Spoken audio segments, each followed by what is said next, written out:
Deputation দিতে এসে barricade ভাঙলো এসএফআই। স্কুলে ভোটের ক্ষেত্রে সরকারি নির্ধারিত অর্থের অধিক অর্থ নেওয়া, স্কুল কলেজে সঠিক পরিবেশ না থাকা সহ মোট 9 দফা দাবিতে আজ পূর্ব বর্ধমান জেলা শাসকের কাছে স্মারকলিপি প্রদান করলো এসএফআই। এদিন তারা বর্ধমান রেল স্টেশন থেকে পায়ে হেঁটে কালেক্টরেট অফিসে ঢুকতে গেলে পুলিশের বাধার মুখে পড়তে হয় এসএফআই কর্মীদের।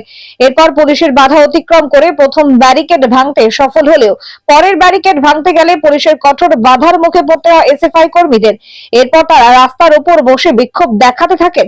এসএফআই এর রাজ্য সভাপতি প্রণয় কাঞ্জি বলেন, গোটা বাংলায় স্কুলগুলোতে সরকারি নির্ধারিত অর্থের অধিক অর্থ নেওয়া হচ্ছে, সেটা পরিবর্তন করতে হবে।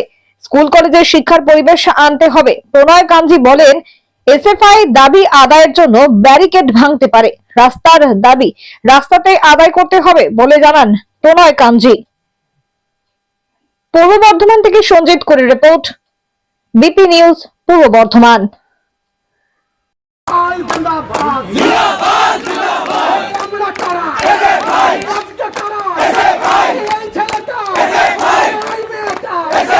তৃণমূলের পাত্তু কুকুর বাসা ভেঙে তাও গুড়িয়ে দাও,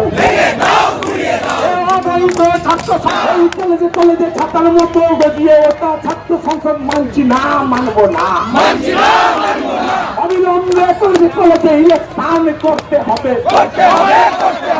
এই দাবিতে ব্যারিকেড ভাঙবার জন্য এসএফআই তৈরি সব সময়। এসএফআই এর কথা ব্যারিকেড ভাঙা নয়, বড় কথা নয়। এসএফআই এর কথা হচ্ছে হলো ছাত্রছাত্রীদের দাবি নির্দিষ্ট জায়গায় পৌঁছে দেওয়া।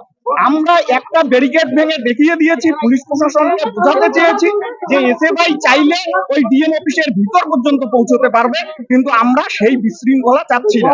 আর নয়, গোটা পশ্চিমবঙ্গ জুড়ে তৃণমূল জামানায় শিক্ষাটাকে লাটে তুলে দিয়েছে।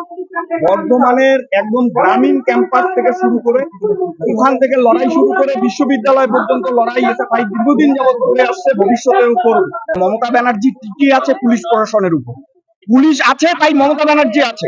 লাঠিধারী তৃণমূল, কুর্দিধারী তৃণমূল, এরা এখানে যারা এসেছে তাদের প্রত্যেকের ব্যাগে খাতা কলম পাওয়া যাবে।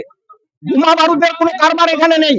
এ রাজ্যের বুকে তিলোত্তমাকে খুনের আসামিকে ধরতে ব্যর্থ হয়, তখন এসএফআই কে আটকাতে এই খাকি উর্দিধারী তৃণমূলটা সক্রিয় হয়ে ওঠে। এটা গোটা বাংলা জানে।